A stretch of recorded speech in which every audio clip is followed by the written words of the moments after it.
Good afternoon, everyone, and welcome to another episode of Tony Talks, where I have conversations with inspirational leaders, influencers, and change makers. People that are not just doing well in life, but that are doing good in the world. And today is Marketing Mondays. And I have with us again the one and only, the great Scott Martin. And Scott is the founder of Groundswell Marketing, and you can find his podcast at groundswell.fm. He is talking marketing, having different conversations than most people are having around marketing, and he is an innovator and just a wealth of knowledge. So I have him on again today, as we're blessed to have him every Monday, or I've had him every Monday for the last couple of weeks.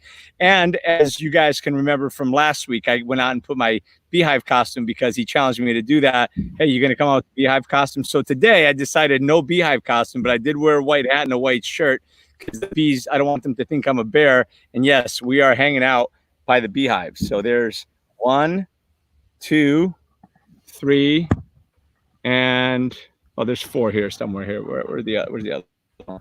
Nice. Oh, there's 4 back here.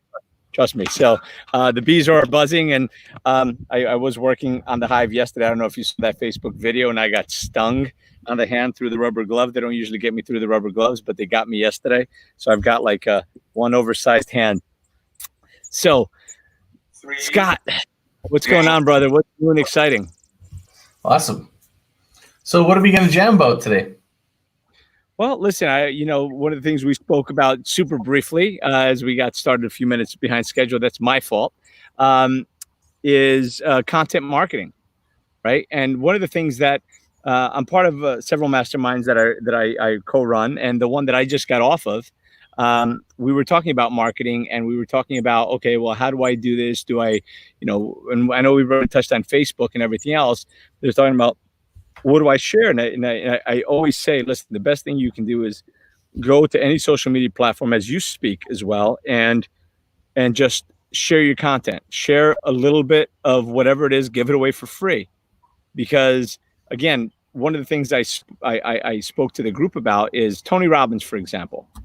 His programs cost thousands of dollars. His intro programs, $1,100. If you get it when it's buy one get one, you can probably get it around $600 or somewhere thereabouts. But it's $11.95 to get into his program, and people pay the money. And that's just entry level program. The other programs are $5,000 and $10,000, and all of this content is available online. If you go online, you look hard enough, you're going to find most of his content online that he's posted for free. Now, he doesn't post it all at once. He posts snippets of it. So, and people ask him, well, why do you do that? And he says, well, it's never, the reality of it is it's never the same as going to the experience and living it and immersing yourself in it, whether you go live and in person or whether you immerse yourself in whatever that digital program is or that visual or video program is. It's different than when you're absorbing it all, so you don't have to go look for it in different pieces. And when you're not well known, the way to do it is to go out and add value to the world, right? Mm-hmm. Give value to the world and let people know what it is that you do, who you are, add value to their lives first, and then make them a client, make them a loyal customer, a raving fan, right? Mm-hmm. So going to that point, content marketing, I think is what the lead in is to that. And so I say, take a little snippet, and we've spoken about this. You've been speaking to me about it, so I'm sharing it. As I think I've told you on a previous episode, one of my mentors and somebody that I learned from says, he used to tell all of his mentors, teach me everything. I promise I won't keep any of it, right? Mm-hmm. I won't keep any of it. So that's what I'm doing. I'm sharing it, paying it forward, and sharing the knowledge that I pick up from you along the way, you and all the other people that I'm learning from. And I'm blessed to be able to call friends. So you're asking me a question? I'm not sure. Were you passing it to me?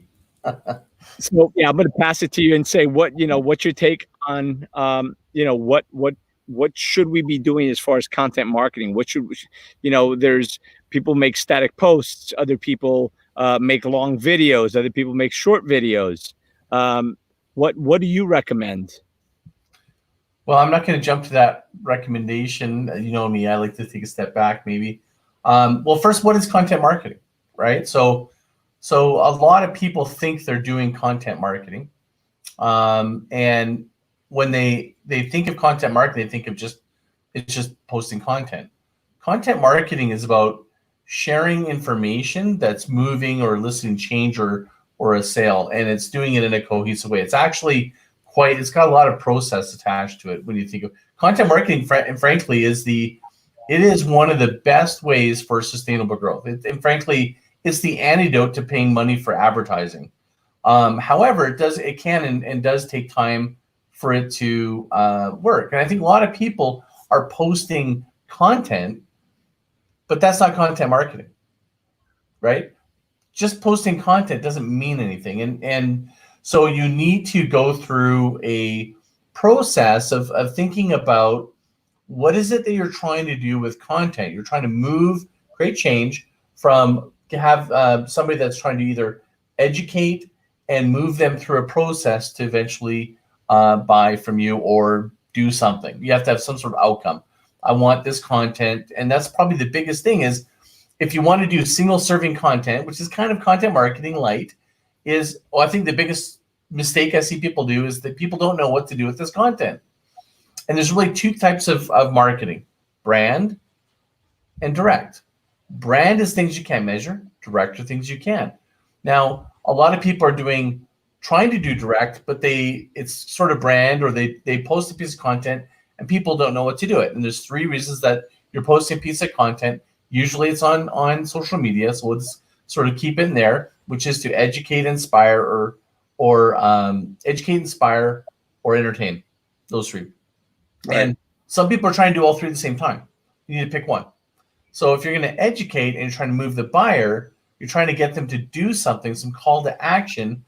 Part of content marketing is knowing the channel. What's the right content in the right channel?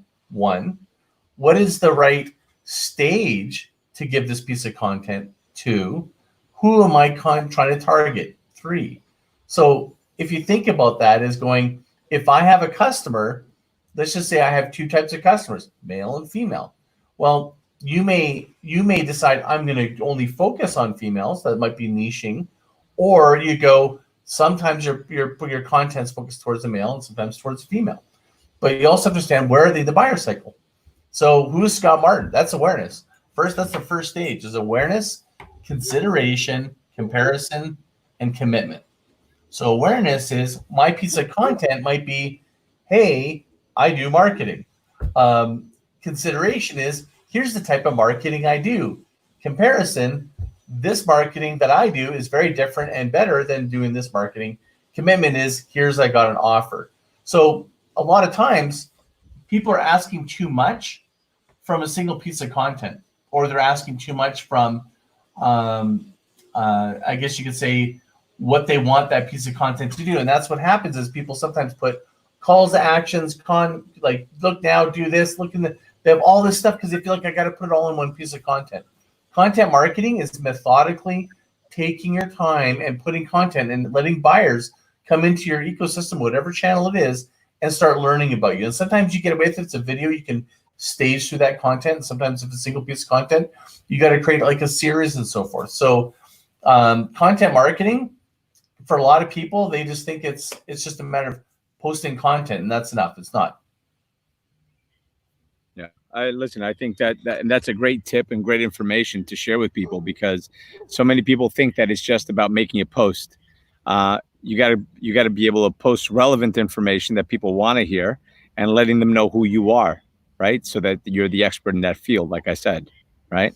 Absolutely. And it's like I can, I could probably show like an example really quickly if you wanted to, what that looks like. Do you want me to share my screen and great example? Again, we weren't planning on this, so forgive it if it's not exactly what I was thinking. I need to share screen. All right. It's easiest with two monitors. I'm sharing screen. I got two monitors. Share. Tell me when I'm good to go.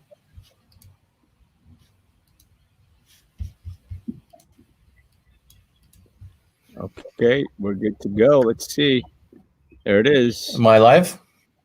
You are. You know what? I'm just again, I didn't the private, the full screen. I'm in full screen. Yep. Okay, so you can't see me.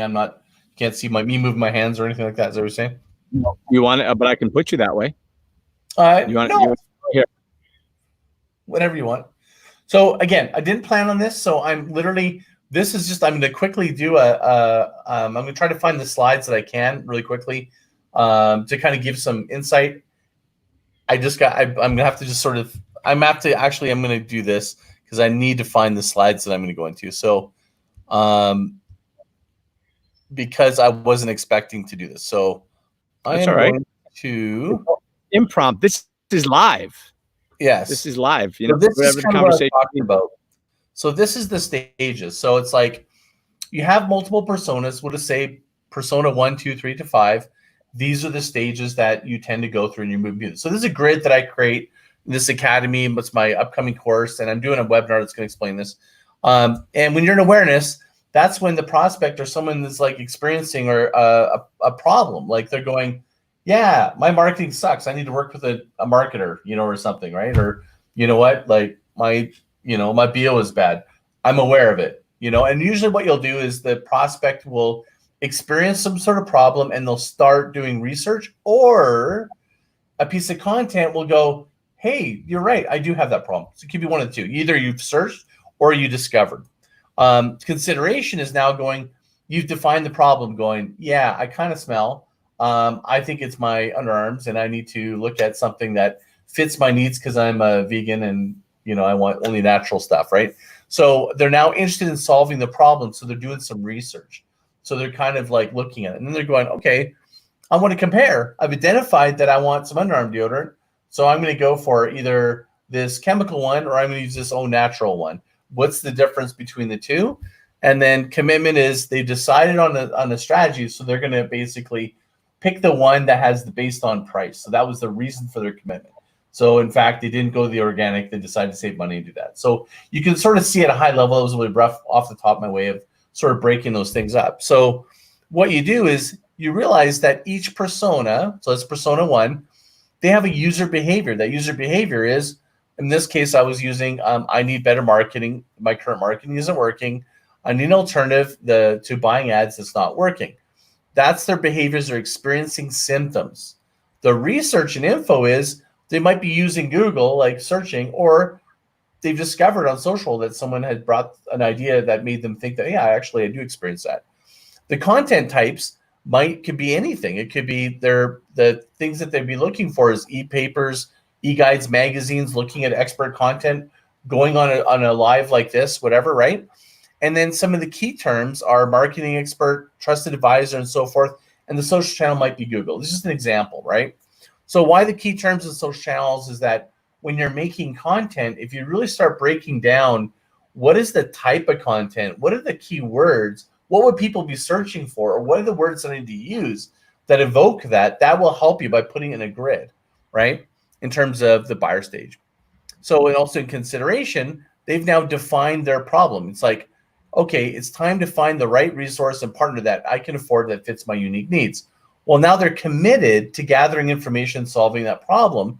So the content types in this case, sorry, the one before was inaccurate. It was social posts. Right now it would be white papers, and because I got my slide mixed up, white papers. The key terms might be more specific. Oh, I'm looking for someone that has content marketing experience and strategy, or an agency. And the social channels, I want to do a deeper dive and take a look at their social channels and see what they're doing that's sort of current. And then with comparison, is they've identified the potential solutions. So they're going to narrow down. They sometimes you can type in this versus that, content marketing versus advertising. That gives you information. Podcasts. This would be more for long form. So when you're doing awareness, it's usually snippets.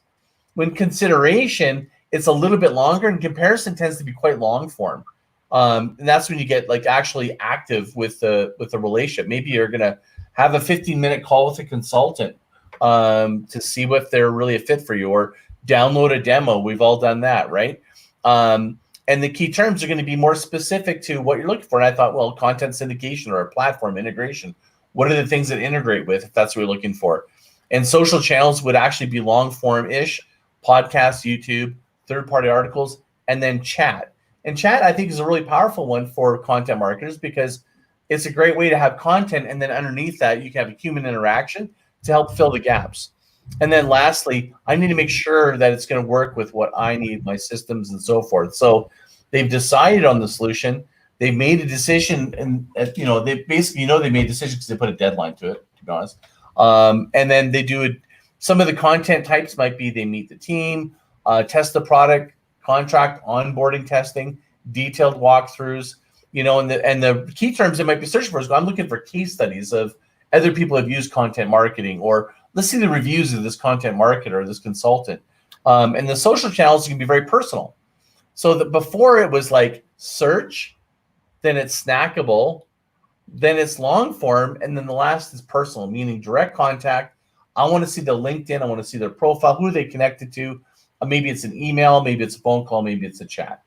And then quite frankly, I have a little bit of a hack for it, which is you can, if you really are really good at what you're doing, you can totally skip over the comparison and go straight to commitment. And this my growth hack is to do that is you don't need to research or leave. And it's like really by doing that is what you can do is when they're awareness and consideration, you can just basically do the comparison for them.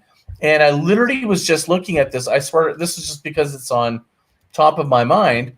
I literally was just looking at for examples, and an example would be Kajabi. Kajabi right now, I just came in my inbox because I was looking for an example for my webinar, and they are going, oh, are you thinking about Podia?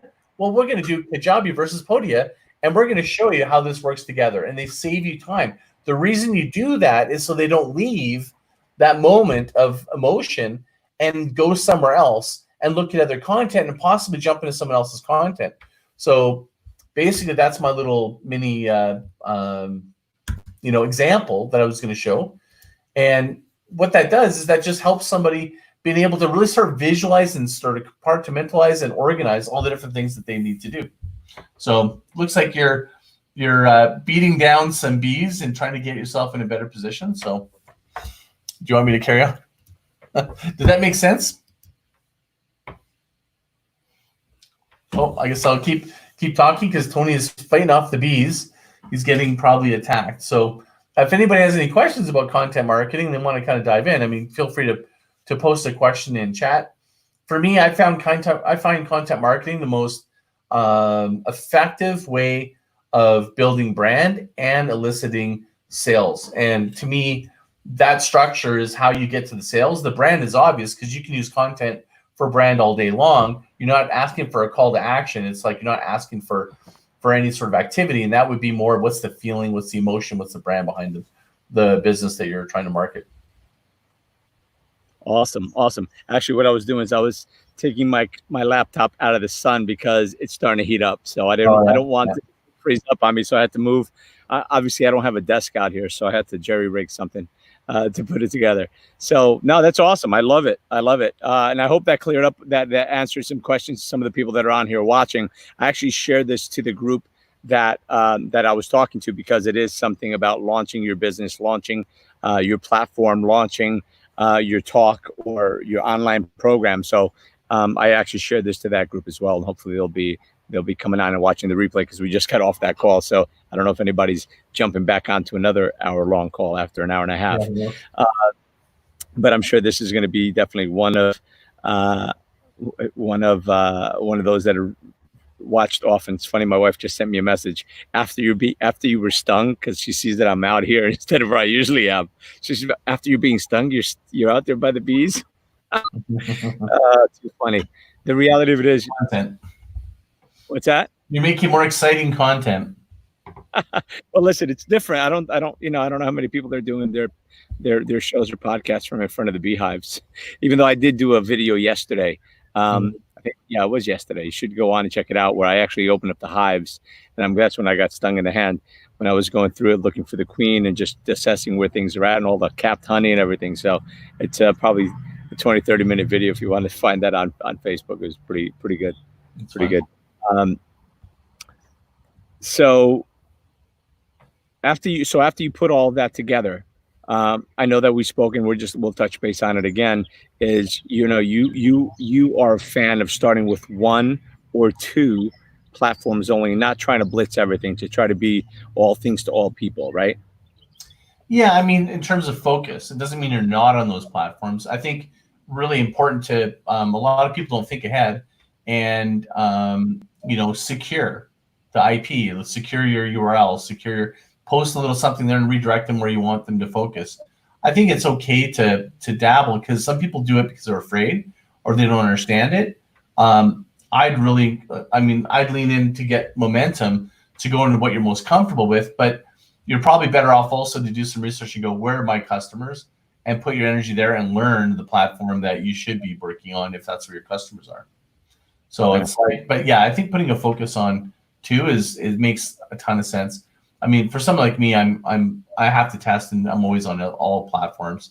But some people are on every platform thinking it's going to make a bigger difference. And I think of it as like, you have all this energy. You only have so many. Imagine if you have like 10 units of energy. That's it. And you spread you do 10 things. You only go one deep. Or if you go 2 and you go 4 deep and you 2 another, like you're able to go deep, fairly deep to 8, like on 2 items, right? Like if we all have to share the same units of energy, all like the same unit of time and sort of capability, that would be a great way to look at, where do I want to put my energy? If you have unlimited resources, then you have the freedom to do that, but most people don't.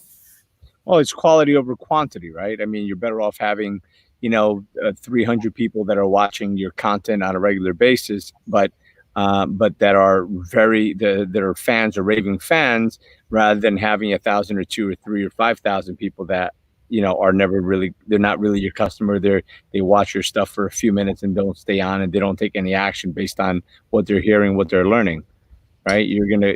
Yeah, well, I think it's like in that regard, it's like the reason why the focus is that you're engaged. There's a level of engagement and focus and capability there. Yeah. And that is reciprocated when they see that you're active, live, and sort of engaged. I think people sense it when it's just sort of like you're posting stuff. I have some communities I recognize that I just post to. I'm not that active in, and I know I don't get the return that I do the ones that I am. So it's really present for me because I've done both. You know what I mean? So, awesome. Jane. Oh man, now I don't want to touch my face. I'm like, oh, dude. Oh, Jan, listen. There's 2 of us that are. We're always super self-conscious about our movements. Or I should say 3 of us. It's me and Scott and me and Brian Bradley. Whenever we're like, no, hold on. So now if I've got to scratch my face or something, I kind of do one of these. So go ahead, you've got this. Yeah, we go back and forth. Move off and do it. Yeah. Oh, so good. But Jen, thank you for watching. Danielle is here as well. Thank you for watching. Danielle and Amanda's here. She had said hello before. Thank you for watching, you guys. And by all means, do share this. Listen, smash that like button. If you're watching us on YouTube or on Facebook, hit the like button. Apparently, I'm supposed to be saying that all the time because that's how, in the algorithm. I don't know. I mean, it's like you do it, but it's, I think some people it's like tagging 1 million people in a post. I don't know about you, I think it's okay to do once in a while, but I think some people overdo it, and there's some sort of like crowd mentality that that's what you're supposed to do and follow the algorithm. I think that that may be true, and then that usually goes away sometimes. There's no rules that stay the same.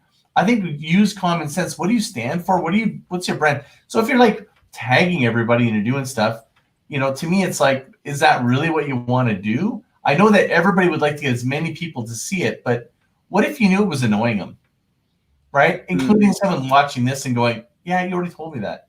So I think, it's there's the rules or what people say are what you should do. And I get it to activate, but I think it depends. If it's part of your DNA, that's what you do all the time. And you make it natural and you do it, great.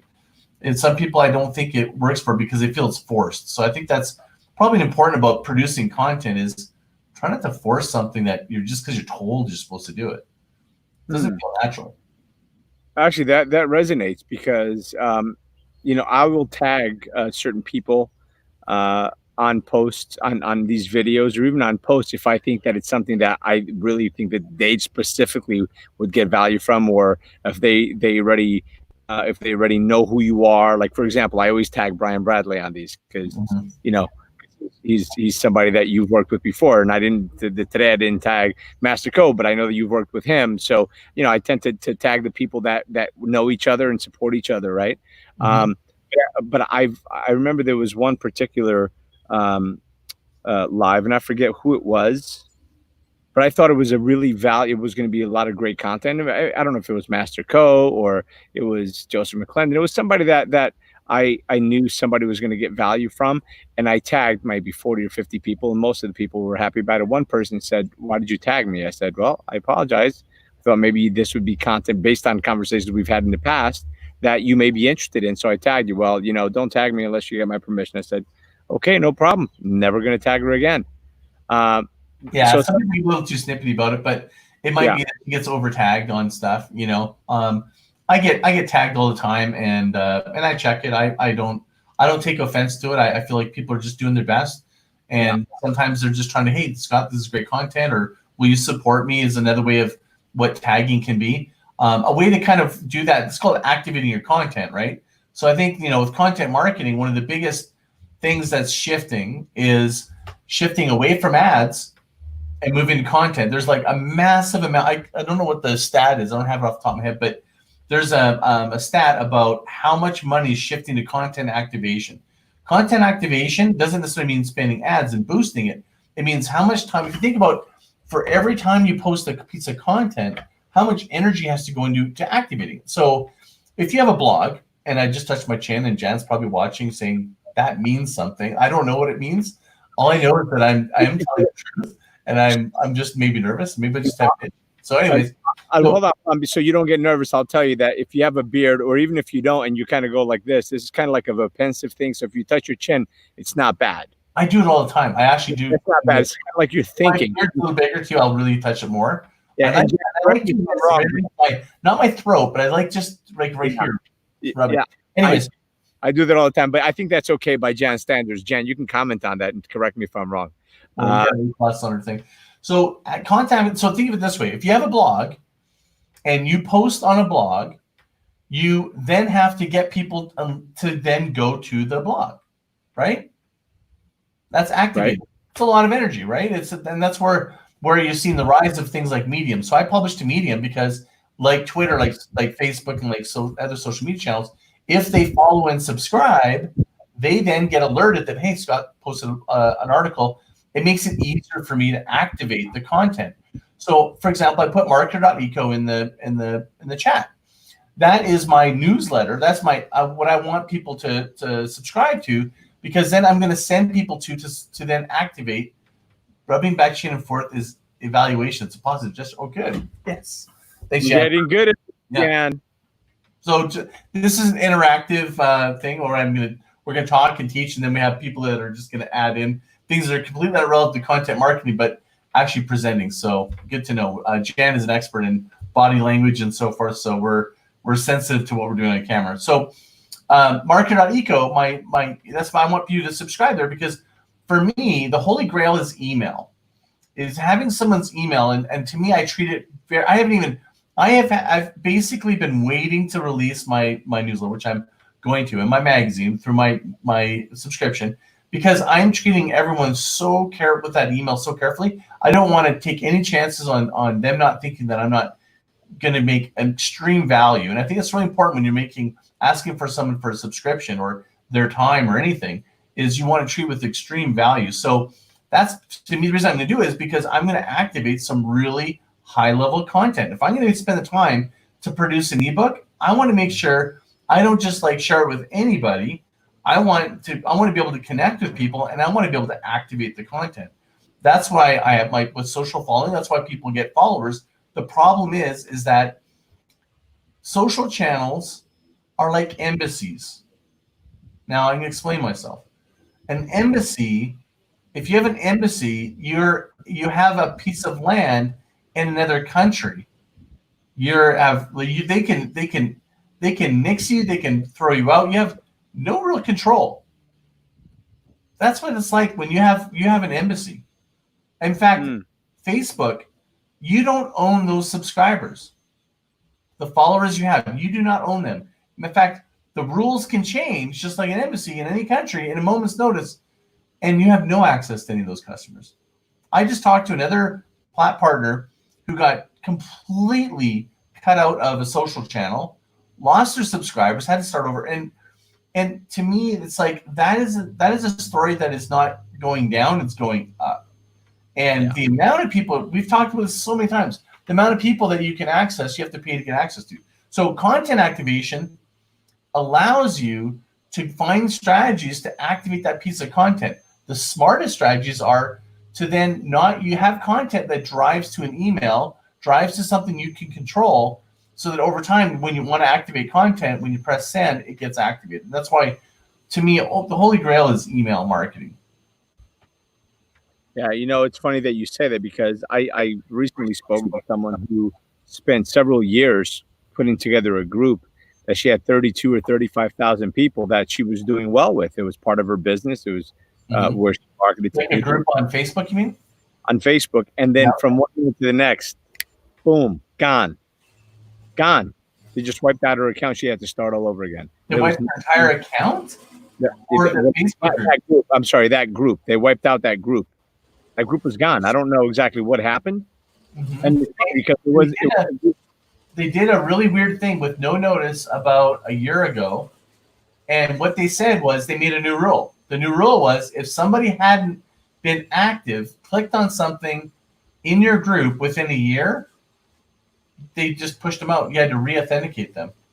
I had 40,000, I don't know, 30 or something thousand people on my surf art that had already agreed to follow to be in my group, 30,000 of them. And I was down to, I had to start over again. I think it was like at 14,000 or something. I lost half. Yeah. They did that and overnight. I was like, what? And I was like, I went to the Reddit. That's a great place, by the way, if you want to get the inside track of what's going on and you want to get an idea of algorithm. Reddit's can be a great place. You got to look for it. It's hard. But I was reading all the boards and people are flipping out. And that's just the common. That is not going to change. It's going to get worse. To your point, it's an embassy. You don't own the land. You're there by permission only. So that's what the point of marketing, guys, is in social media marketing, which is, again, why we're having this conversation. I'm so grateful that this is actually coming up, because this is something so real. My friend Angel, literally 32 or 34,000 people. Yeah. And it was gone overnight. No explanation. She tried to, but they said, nope, whatever. I don't even know if she ever got anyone. So it's very difficult to get a hold of a live person if, maybe messages back and forth, but, it can go nowhere real fast. Yeah. And it's funny. You just touched your eye, by the way. Jan, my eye, actually. I've got something that was in my eye, legitimately. Yeah, I just, and you know what? Because I'm so in tune with you right now, you touched your eye, so I touched mine. Sympathetic, yeah. Listen, it was so if you think about the change that I think is happening, like if you think of like COVID, right? Massive change, different thinking with Zoom and people doing video and stuff, platforms like this, and then now the movement with Black Lives Matter, and can't you feel it? Like there's change. It's electric. Like people are open to change. I think a revolution. My prediction.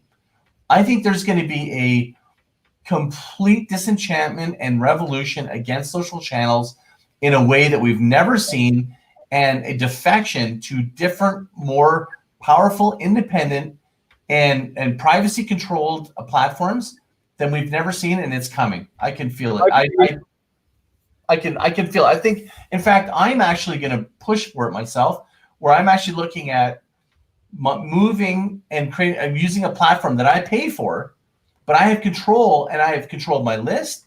I can control the safety, the content, and the interactions for the people that follow me, and serve them better on different platforms. And I'm going to be launching a platform that I'll be sharing with you that's going to allow me to do that. And that's something that's going to be, I'll share with you in the future, but it's something I'm building towards, and it's kick-ass. You know why? It's about control. It's like, I believe that my mandate, one of my visions for entrepreneurs is to give them command and control of their destiny with their marketing to get the freedom they want. And I cannot believe the never-ending discussion about like social media and chasing all these algorithms. And I can't say enough about, there is more to be said about this, face-to-face, pick up the phone, send an email. I think that more people are just trying to go to automation and leverage social media. I think social media is becoming more and more irrelevant. I still think it works. I'm not saying that. I just think that we're in for a shift and it's going to happen right quick. That's my prediction. I think I think you're absolutely right. We saw what happened last week. Now, granted, agree or disagree with what Trump did and starting to change some of the rules about censorship, because the danger when people start to control. I understand keeping information, dangerous information, off things, but you can't choose to request that someone be fact checked. In the corner of in the back alley, there's dangerous things that are printed and something like to me it exists. But the minute that we go down the path of then somebody else controlling our ability to make a decision for ourselves, like for example, the decision that I followed you, it was my decision to follow you, and someone else went, I don't think it's relevant enough. I'd rather put an ad in front of you, and you weren't interacting with enough, so I'm not going to let you see them. That's a form of control. What I believe that we're on that, like just the whole what's happened the last 2 weeks. I just have this feeling. I can just see what's happened with social media and what's going on. I think we're going to see it. I don't know what it is yet. I know I'm sort of being abstract, but I can sense, and I think other people can. It's a bit electric that people are going, fucking enough. Like enough. We want control of our destiny, unfiltered, unredacted, uninterrupted relationships with our friends, family, colleagues, politicians, and customers. And the systems are going to get bigger and more powerful. And I think, frankly, I think the biggest devil that's going to be coming down, that's going to affect people, believe it or not, is Messenger. I think people are starting to put them on their websites and so forth for rapid action. It's great. It's like when it's frictionless and it's easy and you can talk to somebody, seems like a very lovely thing. My prediction is that is going to bite you so hard when you rely on it. Once you become, it's like that boiling of a frog, right? You get more and more comfortable with it, then they shift and they make changes. I'm seeing that pattern over and again on the social channels, and I don't see it ever changing. So I'm sorry if I'm sounding really radical right now, but no, listen. I'm kind of over the energy that people have to spend all this energy and time and money and effort, and they just want to grow their business. Right now with COVID, it's the unfair advantage that these companies have, and these businesses need to get back up and running, and they've worked all this time. I feel like it's a big middle finger to these systems, to be honest with you. Yeah, I don't disagree with you, and I think you're right. For those of you who don't know the frog analogy, don't try this at home, kids. But if you take a frog and you throw the frog into a pot of boiling hot water, it will jump out right away and take off. But if you put a frog in a pot with cold water and turn the heat up, the gradual increase in the water temperature, the frog will die in the boiling water, because the change is so gradual that you don't notice it. And arguably the same thing is happening here. As our freedoms erode, as our choices erode a little bit at a time. Oh, you want more security? We're going to take a little bit more of your freedom. You want a little bit more security? We're going to take a little bit more of this. And before you know it, you're the boiling frog in the pot, right? Nobody's ever going to change anything so radically, because if they do, then you have uproar, you have, revolution. But if you take it away slowly, if you turn the heat up slowly, people don't even realize they're burning. And my whole book was Chicken Little. My Groundswell book that I'm coming out with, I had some strong language of like, wake the F up. And I changed my language because we're already here. We don't need to, like, people are like, oh crap. Like, people are actually considering going, wow, what would I do if this goes away? But I think people in that seed's been planted with COVID now, that people are actually thinking of redundancy strategies. They're thinking of multiple revenue streams, opening up. I think the way that they think about how they buy groceries, how they, like, we've got a garden. Gardening is like one of the hugest trending things. Why? People are realizing, you know what? I want to have control. Yeah, like it's gotten huge. Like, you look at the shares of Lowe's and stuff, they're through the roof, right? And they're doing well in this time, because I think what's happening is there's a wake up.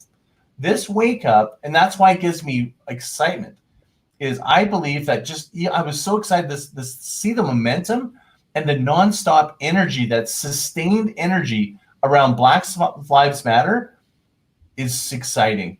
to me, I feel like that's the beginning of more dominoes. More dominoes, I think, are coming. We haven't even seen the end of it. I think it's only begun. And part of it is because, I hate to say it, this is going to sound scary. It's like, I think that the results of this coronavirus and so forth, we haven't even seen the full impact of this yet. It's going to get worse. And I think that's going to create even a bigger wake-up call. And I think that this is going to be exciting for business owners. We're going to go through a lot of pain, but I think on the other side of this is, I think the wake up is that people are no longer going to stand for what we've allowed to happen with these social channels and platforms that are trying to control your marketing. So content marketing, great thing about it is, if you create and you generate content, that's what the topic was, and you from source, and you look at unconventional channels. It could be mail right now. Right now, mail would be hot. I think mail's great. Like, you could get into someone's mailbox probably better than you can get into someone's inbox right now, unless you have the permission to do it. So, to me, it's like, when you're creating good content, your business isn't focused on creating value for customers and providing content, education, inspiring them to do better things. And I think you're moving in the right direction. Yeah, I'm with you. Let me know when you come out with that new platform. I'm definitely interested in knowing what that's about, because the reality of it is, and this is to your point of what you were talking about before and what I mentioned about my friend who had to restart it all over again. The idea is, social media is a great place to go out and market your product and everything else. But as soon as you have an opportunity, you pull the people off of social media, or not pull them off of social media, but get their contact information, their phone, so you can do that text message thing if they opt to join in on that. Or so I got a couple things to add to that, though. It's like, don't ask for it unless you're going to do something with it. If you're going to do something with it, acquire it with permission. Right. If you require it with permission, manage it judiciously. It's not a free get out of, like, I think that also the whole COVID thing, think how many, I opted out of so many things that I just had more time and was like more annoyed that they were actually marketing to me during COVID, or they were like saying the same thing. And they actually, I think opt-outs probably went through the roof, so it's like, it's a double-edged sword. And I don't mind that, because it's buyer beware. You have the control. That's why I don't mind one way or the other. I want to be graded on my own ability. I don't want Facebook to tell me that my 16,000 followers that I have that follow my blog, that I worked hard to get to follow me, I had wished that I had actually converted those all to email. My mistake. Yeah. And again, we're all learning and growing. And if you're not making mistakes, brother, you're not trying hard enough. That's part of so many. And that's why a lot of I have all these different, some people go like, why do you have all these different sites and stuff? To be honest with you, I'm running experiments all the time. That's probably the biggest thing with marketing, is you got to constantly focus on iterating with experiments, because if you're not experimenting, you're just following what everyone else is saying you should be doing. Or you have some marketing guy that's saying, hey, this is the best practice. Best practice, in my opinion, is becoming like sheeple. It's like, how are you going to differentiate if everyone's doing the same thing? So the best way to figure out your way is to experiment. And I think that's like, I think people are afraid to make mistakes. I think that's part of the process. One of the things, it's absolutely part of the process. One of the things I say all the time in life and in business, in relationships, everything, it's all about, being able to try new things and make mistakes. And you know what happens when you make a mistake and you fall? You get up and grow. Only those who, and this is a great one. And right now I'm drawing a blank on who the author of it is, but it'll come to me in a minute. T.S. Eliot, I believe it is. He says, only those who dare to go too far will ever know how far they can go. Mm-hmm. Right. Yeah. So that's the point of marketing. And marketing, listen, all business is marketing and innovation. Marketing and innovation, that leads to sales, and sales is the lifeblood of business, but you have to have marketing and innovation. But to have good marketing and great innovation, you've got to dare to suck. You've got to be willing to fail. You've got to be willing to make those mistakes. You've got to be willing to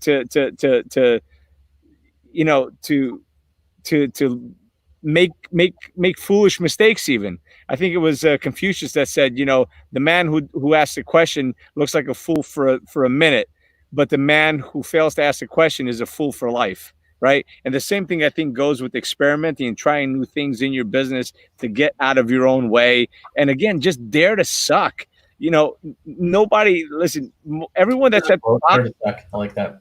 yeah, dare to suck, man, because you know what? And the people that are out there criticizing, those are the ones who've never taken any risk.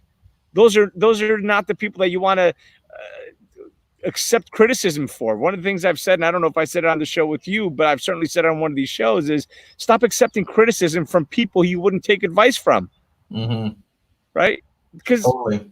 The world is full of critics, man. The world is full of critics. Well, and right now with marketing, I think I said this on the second interview we did.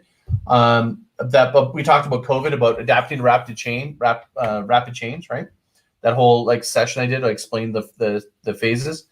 And yeah, try again. And content marketing, and what I'm talking about is like weight loss. To get health, you got to be consistent, key. You got to be willing to like keep trying and keep moving forward. But right now with COVID, with all the things that are going on, it matters even more than it did. It's literally, I feel like it's pre-COVID and post-COVID. It's like, and we're now in the middle of COVID, so it's still changing. It's still in flux. And to me, it's like pivoting. If you pivot too much, it's just like you keep going in circles. But you got to like think about, you got to keep making change. So testing right now, more important than anything, is because everything is changing so fast. You have to try. So I'm really excited when people are trying new sort of like approaches and angles and stuff, because it's right now people's appetite for it, and also just things are changing. I don't like the way that the whole structure of how we like, follow, and so all that kind of stuff, I think it's going to change. I know I'm sounding really crazy, like a crazy person right now. I really do believe that you might look back and go, Scott was talking about, I think it's going to change dramatically. I don't think it's the structure of the way that contents, we interact with content and we engage, whether it's Facebook or Instagram. I think it's going to fundamentally shift. Here's an example that it's already kind of happened. Notice that Instagram's dropped the likes. Yeah. Why? People chasing the likes, getting sort of dopamine, of course, for like how many likes, as opposed to how much quality content and getting engagement. It's like people gaming the system. And it's really just, to me, it's an indication of, and in that case, it's one of the positive ones, quite frankly. I kind of think it's a really positive one about, and now for a market that wants some vanity metrics are things like likes, comments can be engagement that's a little bit more involved. But it's like, to me, the vanity metrics, what at the end of the day, for your business owner, you don't give a rat ass about likes and comments. You want to build trust that turns into a transaction. And so that's where I think the frustration lies for a lot of people, going, when is this going to end? When is this going to produce? How am I going to eventually lose weight? Like if I'm doing a weight loss program, to get fit. And so one, you got to be consistent, but you really got to really think about this content breakdown that I gave earlier, to really think about how you can move the content to move people through sort of the buyer process and eventually culminate into a sale, or get them into into an opt-in. A lot of professional persons are closing their Facebook accounts. I wonder why. Why that is. I mean, I wouldn't see. I think the pendulum is going where some people are going, I'm out. I don't trust Facebook. I'm not trying to suggest that is what I'm saying. Maybe this, Daniel, you're saying something else. But I do think people are putting less energy or money into Facebook than they were. Think of how many people were going and putting money into trying, let's build up our following, and they're spending money on it. They don't do that anymore, right? It's like they'll do ads. And even now it's sort of like you've got, now what Facebook's got you a little bit. You're going, I've got 4,000 people. I got almost 4,500 people or something in my profile. I don't want to let it go, because then I'm like, I built all that time, but really it's not all that massively effective. I would probably get more effect if I just emailed the same people directly. I mean, really, so accountants and that type. And that type, her bosses and colleagues. Really? So I'd be curious, Daniel, why? What is their reason why? Is it privacy? Is it ineffectiveness? Is it some other reason I don't know of? Like my guess, a lot of people that just go sweeping out of it, they're going because they don't trust, they don't like the privacy, they don't like the fact that I see you and I talk about trampolines. I say trampoline again, trampoline again. You know what? You and I are going to have trampolines in our feed in about 2 hours from now. The fact that they're listening, they're manipulating is kind of, I think it's turning people off. Yeah. You know? And I think that that's the things that ultimately people are getting really tired of is the fact that we are being constantly monitored, and it's being more and more. I mean, hey, listen, I always thought it was freaky when they first really started doing it, where you look something up on Google and then you're on Facebook, and that thing you were looking at is following you around. Yeah. So retargeting, it works. It does. I'm not telling you, it works. It could, because it is effective because it's browbeating, but it's also effective because it's slightly relevant. Meaning, I was looking at trampolines over here, and I'm going to be like getting it again, and I'm like, oh, maybe I will. And so if they play that game, that volume game of retargeting enough, somebody who's into retargeting is probably going to browbeat me, going, but it works really well. My clients make sense, but to me, it's like that is in the short term, maybe it works for some activation. I think long term, it's going to disappear. I think people are getting numb to it. Just like I think funnels. Not that all funnels are bad and that they don't work. It's like they work for some people. I'm just saying that, to me, what the shift that's happening, I think people really want more human. Yeah. More human, more authentic, more no filter. And I think in a weird way, everybody's kind of zoomed out in a way right now with a lot of it. And I know, and if you're watching this from beginning to end, like Danielle, I know you do. Thank you so much for your support. That does mean a lot. But we're a long show. Most people don't stay on for more than 20, 30 minutes is what I hear. So thank you for staying always till the end. And Daniel said it's because of wasting time. Yeah, and privacy too is what she said. Yeah. But I think that at the same time, this kind of interaction, the Zoom, I think these platforms are going to continue to take off, because either you were having personal interaction by going one-on-one, or you were just doing through emails or through messages. And now people are really gotten used to this, even though it's not the same thing as one-on-one. It's as close as we get, where we can get on a video and have a direct dialogue. I can have a conversation with you, but Danielle could also interact with us and have this conversation, this dialogue. So I think that there's going to be a much bigger movement to that. I think, was it that Amazon just partnered with Slack to go up against Google Rooms and or Microsoft, the Microsoft Rooms really? and Zoom. Yeah. And Facebook Slack, and Zoom. Really? I went to Amazon. When did that happen? I just saw that article on LinkedIn yesterday. Jeez, because like Slack was like one of those independent channels. There's the system taking it down. Like Amazon partnering with them. Shit. I mean, good for them. Bad for the rest of us, right? Yeah. So listen, start get it going, brother. You got a supporter in me and whoever I can recommend you to, for sure. Because I think if we can, it's like you said, if we can cultivate our fan base or our customer base on social media, because that's where all the people are, and then we can migrate them to somewhere else, albeit if it's free for them, but we're the ones paying, or however that works. I think just being able to control your own destiny, control your own life, control your own business is so much more important today than it was 3 months ago, because people didn't realize how much control, the government could really exude on you by closing your businesses. But you don't close your business, okay, we just won't allow anybody to leave their house to go do it, So it's kind of a weird place that we're in right now. It's certainly an opportunity for growth, because whenever there's discomfort,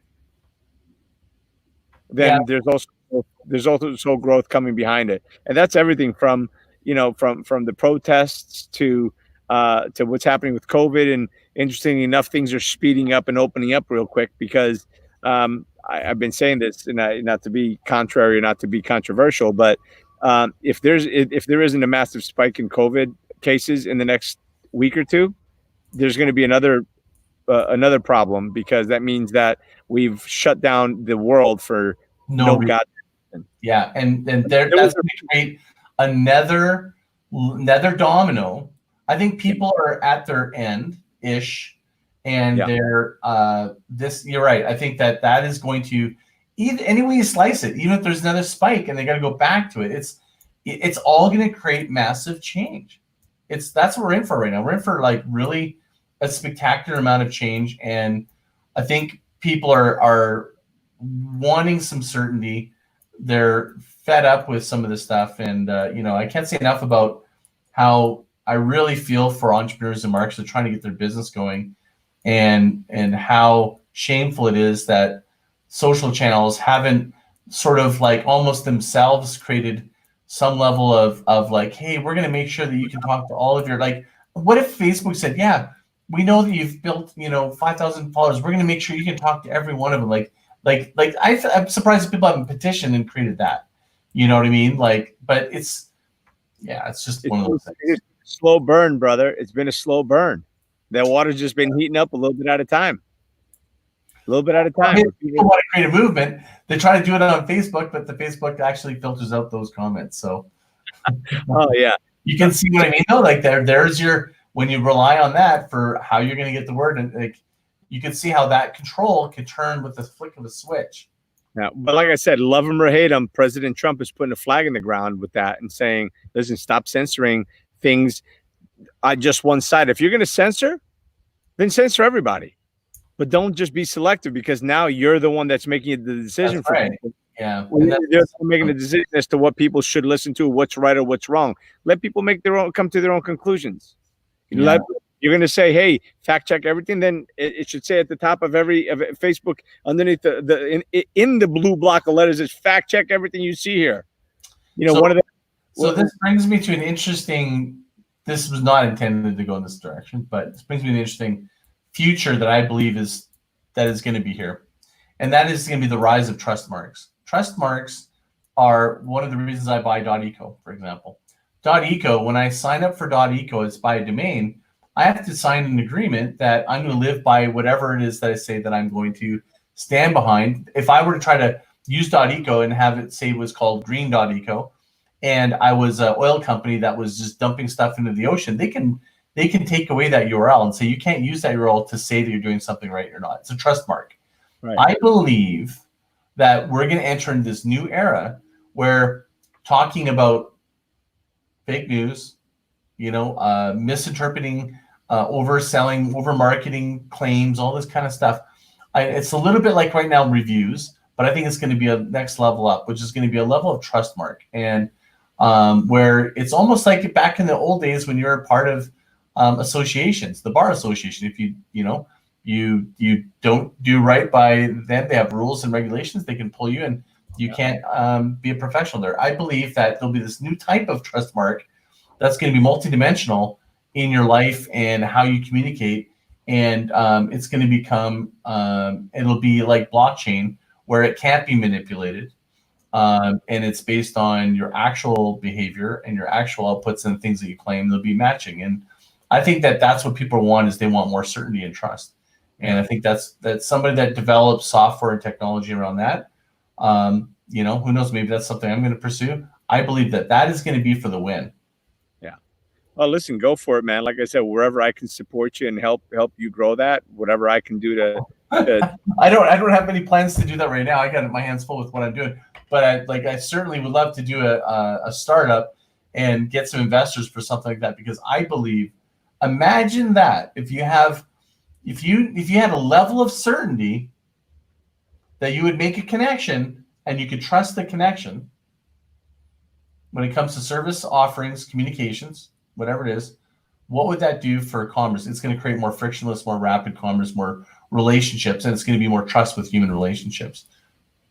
And look, and at the end of the day, that's what you need, is you need to again lead with integrity. If you say what you do, whatever product you're talking about, make sure that you're doing it for the right reasons, you're doing it the right way, make sure that whatever you put out works, that your product is quality, and again, just be in integrity. You bet. Anyway, with that said, my friend, Danielle actually says, thank you, Danielle. She says, yes, this is great. I would never get to interact with people like you guys, so I get value. I get great value from the show. Thank you very much. And again, if you get value from this show, please click like and click share. Invite your friends, tag your friends. We're here every day, Monday through Saturday. And of course, Marketing Mondays, well, that's on Monday unless it's Memorial Day week. Then it's on a Wednesday. But we are here every Monday with Scott Martin talking marketing and everything great and different things that are coming up and discussions about what is affecting marketing and business in general. So join us again, certainly with Scott next Monday. And tomorrow we have another very interesting individual. Peter Swain is going to be on. He's got an English accent, but don't worry, I'll be here to translate if you need. And then we're going to have Jan again this week. So looking forward to having. Those are great guests. Yeah. So, brother, any last words? Just when the topic was content marketing, if you most people underestimate the power of just articulating and organizing what your intent is in terms of sort of like laying out what you want from your content to do. By doing so, you'll end sort of this just sort of barfing up content, hoping it's going to work. It'll allow you a mechanism so that you can start experimenting with some knowledge about what type of content's actually building your relationships and helping you make sales. So I just really want that for you. I mean, obviously, it's a bit of time more than I just give you a brief. Like, it takes some time, but there's a really good book that I think outlines it quite well. It's called Epic Content Marketing. That was one that just kind of came to mind. I know that's a great book. And the Content Marketing Institute has so many free case studies. I'll be doing my own academy on content marketing. It's going to be about how to build a groundswell of content marketing. But I just encourage you guys to use content and with a little bit of a strategy and just map it out before you start publishing. Awesome. Love it. So again, thanks, brother. I really appreciate you being on here, man, taking the time every week to I know that you're making a difference. And, some shows we have many more likes than others, but I know because I get private messages back, people saying thank you for having Scott on. He's making me think of different ways of doing business and marketing. So thank you for that. I appreciate you. And again, groundswell.fm. See, I don't have to ask you anymore. Groundswell.fm for one of the baddest, in a good way, one of the baddest marketing podcasts out there. So it's groundswell.fm. Check them out. And on Instagram, it's tribe.eco. And follow Scott, everything he does, and support him. I'd appreciate that. And if you found me here, then yes. One more thing is go to groundswell.tv. And on there, Mastercode did an exclusive meditation just for marketers, business people to get creative. And he put it on my YouTube. So it's on groundswell.tv. Awesome. Groundswell.tv. Love it. And remember, my friends, that life is not about how many times you fall or how many mistakes you make in marketing. It's about getting up after every time, because every time you fall, it's an opportunity to learn. And every time you get up, it's an opportunity to grow.